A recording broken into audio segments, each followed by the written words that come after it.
aware naman ang inyong prinsipesa na maraming ayaw kay PRRD.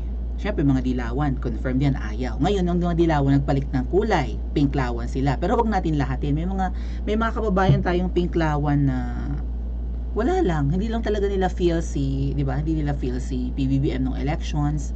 Mas feel nila si Madam Leini kasi si Madam Leini eme-emeng soft spoken, 'di ba? Malumanay magsalita. So, pinklawan sila. Pero syempre, majority of the pinklawans are dilawans at ang mga dilawan na ito galit talaga kay Pangulong Duterte. Nung kanyang panunungkulan nga po, talagang si Pangulong Duterte ay oras-oras, minuto 24/7 if you may, 'di ba? Na gusto talagang minumura, binabalahura, nininame ko lahat na kahit na puro naman tama ang ginagawa ni Pangulong Duterte. Wala nang tama sa mga pinklawan. Wala nang tamang ginawa si Pangulong Duterte. War on drugs, binabatikos pa rin. Teka muna. Giyera kontra droga. Yun naman talaga ang dapat gawin ng gobyerno and ng pamahalaan lalo na, 'di ba? Yun ang kanilang dapat gawin. Ang kalabanin ang proliferation ng droga. Kasi ang droga, masama sa utak ng gagamit. Nakakasira sa lipunan. Yung basic unit ng ating lipunan or ng society natin ay sira. Which is the family. Diba? Yun ang pinakamaliit na unit eh. Pamilya. Kapag may nagdroga sa pamilya mo, sabi nga ni Pangulong Duterte, kung gusto mong masira ang isang pamilya, gawan mo ng paraan na maging addict sa miyembro niya. Dysfunctional yan. Say maging addict yung anak, 'di ba, ng isang pamilya, edi sira ang pag-aaral noon. Maging adik ang nanay. So, madilim ang pamilyang 'yon, madilim ang kanilang tahanan kasi ang ilaw ay pundido, 'di ba? Maging adik ang tatay, sino na lang ang maghahanap buhay? Kung maghahanap buhay man, doon mapupunta sa pag-aadik. So, kung gusto mo nga sirain ng isang pamilya, lagyan mo daw ng adik. Sabi ni Pangulong Duterte, ganun ka damaging, ganun ka tindi yung destruction na kayang ibunga ng drugs, hindi lang sa tao kundi 'di ba sa pamilya and even sa buong community, buong bansa nga. Pero saan ka naman nakakita nilalabanan na nga ni Pangulong Duterte ang droga, siya pa ang masama. Siguro may mga nasasagasaan, baka ang negosyo nila droga, right? Pati yung lahat ng ginagawa ni Pangulong Duterte, kinakaibigan nga po ang China, ayaw niyang kalabanin. Ano naman ang laban natin sa China? Tingnan nyo na lang sa mapa kung gaano kalaki ang China at kung gaano kaliit ang Pilipinas. Papalag tayo. Tapos hindi naman teritoryo natin ang inaagaw. Nakikipag-agawan din tayo sa teritoryong hindi rin naman atin dyan sa South China Sea na tinatawag pa nating West Philippine Sea. Kailangan dikit natin ang pangalan ng Pilipinas para kunyari atin yun. Hindi yun atin. Tapos Pangulong Duterte nga nangako magje-jet ski dyan nung panahon. Siyempre si Pangulong Duterte, di ba, ano yun eh, parang ano ba yung mahilig siya sa hyperbole. Mahilig siya sa mga exaggerated na figures of speech na halimbawa ay sasabihin yung mga katulad ng mga sinasabi ko sa inyo, gabundok na labada, hindi naman talaga literal na may labadang gabundok, o grabe naman iyon, isang buong bundok talaga, puro tumpok ng labada, walang ganon, 'di ba? So exaggerated din magsalita si Pangulong Duterte kasi nga pangkiliti yan sa imahinasyon kaya tayo gumagamit ng mga figures of speech. So may mga sinasabi si Pangulong Duterte no, magje-jet ski siya dyan sa West Philippine Sea para iwawagay-gway ang Pilipinas, ganon.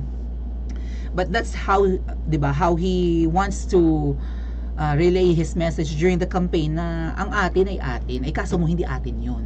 O kung atin yan, di mag-jet ski si Pangulong Duterte doon at wawarlahin niya ang China. Ay hindi naman natin yun, nakikipag-agawan lang din naman tayo doon. So galit sila at pro-China si Pangulong Duterte. Sino ba tumulong sa atin ng panahon ng pandemic? Sino ang unang nagbigay ng bakuna dito sa Pilipinas para unti-unti tayong umusad? Sipin nyo, ang tagal bago magkaroon ng bakuna ng Pilipinas noon, 1 year yata. 1 year na ang pandemic bago pa tayo nagkabakuna. Saka tayo umusad, di ba? So, sino ang unang nagbigay ng tulong? China, libre. Sa tingin nyo, kung magkaka-pandemic ngayon, magbibigay ng libre ang China sa Pilipinas? Libreng bakuna?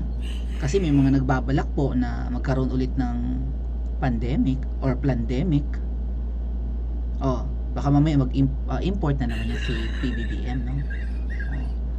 bili na naman yan. Bili lang ng bili. Ay, kung kaya mo namang makipagkaibigan at mabigyan ka ng donasyon, why not? So magaling ang diskarte ni Pangulong Duterte. But despite that, kitang-kita rin yung mga pinagawa ni Pangulong Duterte sa Pilipinas. Maraming road widening, may mga tulay. May tulay na bang napagawa si PBBM? Yung katulad man lang nung Cebu Cordova Express Link na parang ibang bansa na yung dating dyan sa bandang Cebu. No? Parang international yung design ng tulay, no? Napakabongga. So at least yung rehabilitation ng Boracay, napakarami po. Yung sa passport natin, yung dating 5 years, 10 years ngayon, so pati ako nagbe-benefit mo, 'di ba? Hindi ka nag-aalala na, ay naku, may expire na agad yung passport ko. Isang dekada ngayon ng passport, mga ate at kuya. Even yung mga driver's license, 5 years yata. So, napakaraming ginawa ni Pangulong Duterte. Ano ba accomplishment ngayon ni PBBM? Pabalik-balik ng Singapore, matayin pa ng Fort mamaya yung Grand Prix kung kaya ng oras natin. So ito nga po yung post, at kahit na yun yung point, kahit na napakaraming ginawa ni Pangulong Duterte, gusto siyang ipakulong. Mabuti nga natigbak na yung isang pangulo yung sinundan, yung natigbak na parang akla na pangulo. Mabuti na lang natigbak yung nakaligtas sa kasalanan niya. Ay di ba panahon niya, ang daming mga mga pidaf-pidaf noon. Yung sinundan, mabuti na tigbak yun. Kung hindi, may pakukulong yun. Pangulong na pakulong. Kasi Madam Gloria napakulong, baka ipakulong din yung aklang presidente yun sa daming kapalpakan. Pero sumunod si Pangulong Duterte, naranasan natin na makaranas ng leadership na malayong-malayo ang agwat kumpara sa mga kanyang predecessors, sa mga dilaw na pangulo noon. So, nagtabaan ang mga adik sa mga barabarangay natin. Nagtabaan, di ba? Nagbagong buhay yung iba. Ngayon po nagpaayatan na naman. Ay, ang galing. So, siguro kung meron tayong dapat ipakulong yung mga pangulong palpak sa kanilang mga pinapangako, no? Or palpak sa kanilang pamumuno. Sana nga may maipakulong tayo ulit. Kasi yung nagpakulong naman kay GMA noon, administrasyon nung akla, di ba? I think so. Administrasyon nung akla yung nagpakulong. Kumbaga parang personal, parang vendetta, no? Paghihiganti. Pero dapat magpakulong tayo ng pangulo, isama na natin yung mga malalaki ang tiyan na babae.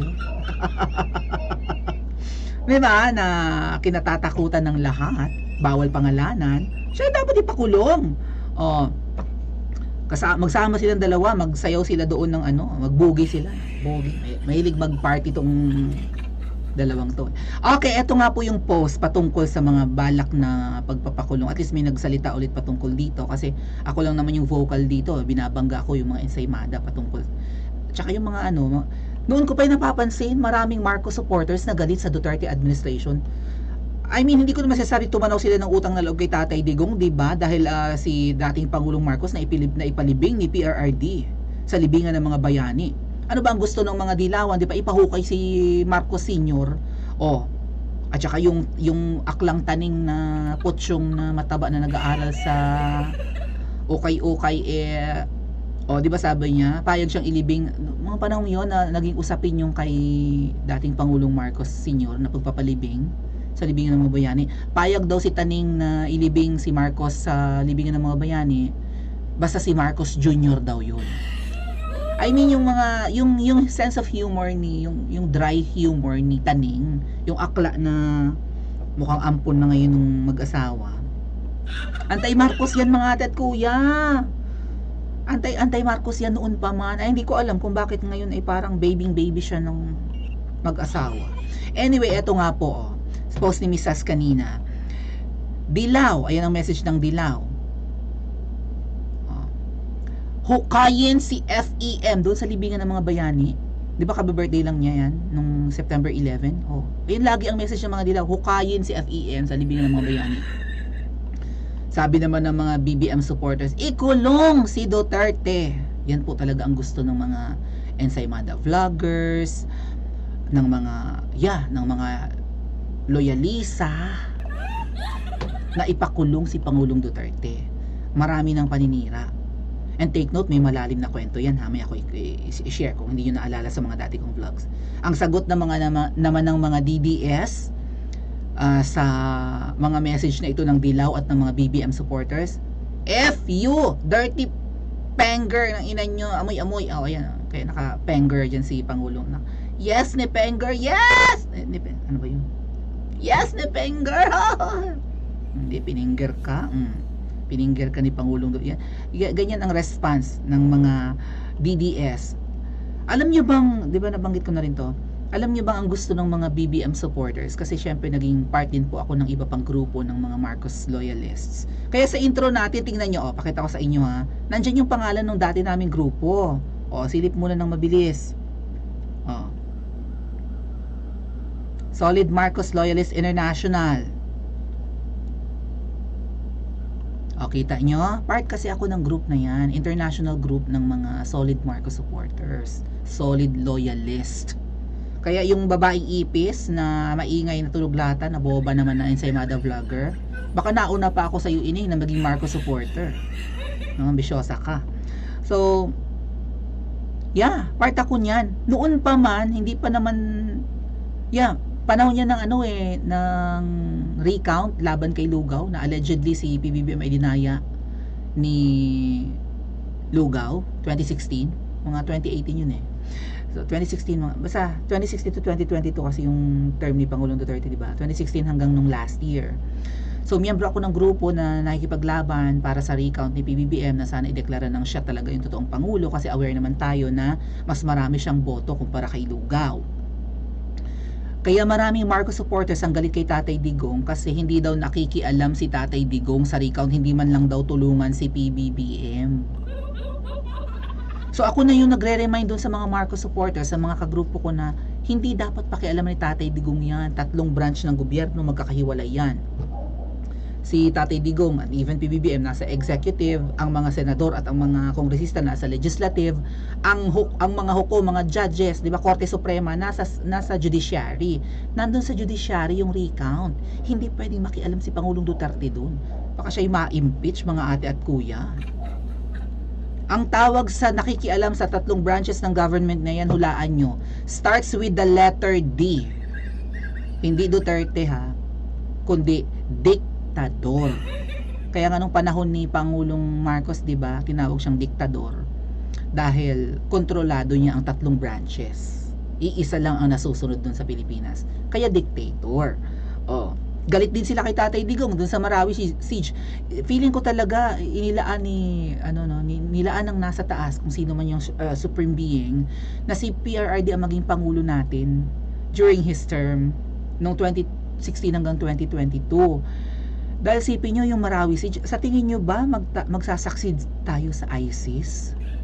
Kung iba ang Pangulo noon at hindi si PRRD, kakayanin ba natin yung international na terorista na namumugad na sa Mindanao?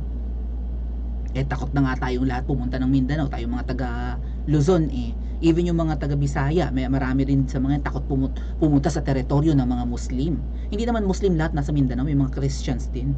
Pero ang daming takot noon. Ako nga lang yata sa mga tropa ko nga at mga kaklase ko, ako lang yung naglakas loob pumunta ng Mindanao noong 2019 Mawi, pupunta ka ng Mindanao kayo makidnap, kineme. Kasi ganun yung impression ng ibang Pilipino sa kapuluan ng Mindanao, na magulo dyan, di ba?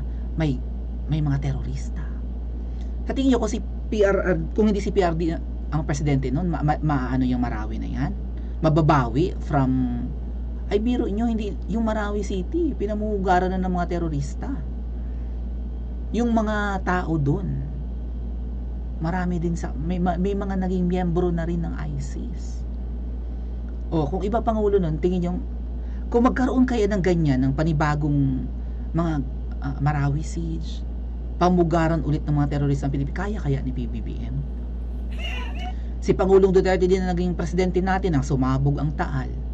Tindi nun ng mga ate at kuya, di ba? Tinding devastation ng pagsabog ng Taal, lalo sa Southern Luzon. Umabot ng Manila hanggang Bulacan yung abo ng ng Taal. Si Pangulong Duterte din na presidente natin during pandemic. Kung iba ang Pangulo, kaya anong nangyari sa Pilipinas? Kung ang Pangulo kaya ng mga time na yun, mahilig lang umimport, mahilig lang manood ng car racing,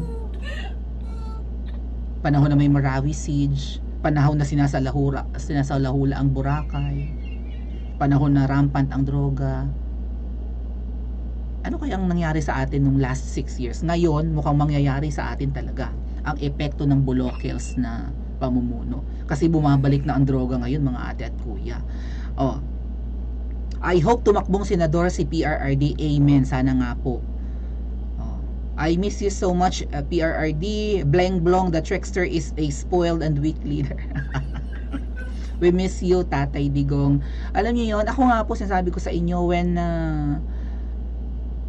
nung nagkaroon ng election nung 2016, ang binoto ko ay si PBBM at saka si Senadora Miriam. Kasi nanghihinayang ako sa galing ni Senadora Miriam. Pero hati ako kay PRRD noon at saka kay Senadora Miriam.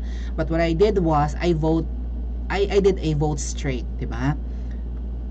Bumoto ako ng straight for Senadora Miriam and PBBM. Pero eventually, syempre alam ko naman na magaling si Tatay Digong, pangitang-pangita nung, 'di ba, nung mga presidential debate ng 2016. Eventually, naging supporter ako ni Tatay Digong, pero una ako naging supporter ni PBBM. Pero magtaka kayo, hindi na ako supporter ngayon.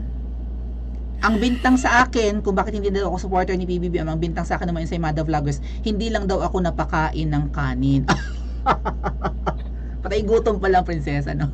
Hindi lang daw ako napakain ng kanin, binatikos ko na daw si PBBM. May mga akusasyon pa na ako ay bayaran ni Attorney Vic Rodriguez.